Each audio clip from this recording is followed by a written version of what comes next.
about 10mm deep. You can use a shallow or you can ratchet, either one. Take those 3 bolts out of there.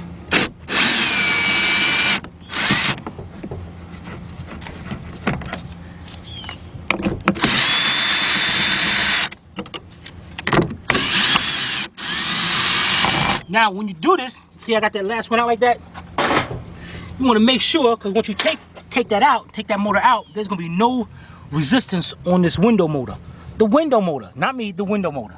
Now, so, yeah, so what you want to do is hold the window in place. Take that screw out of there just like that.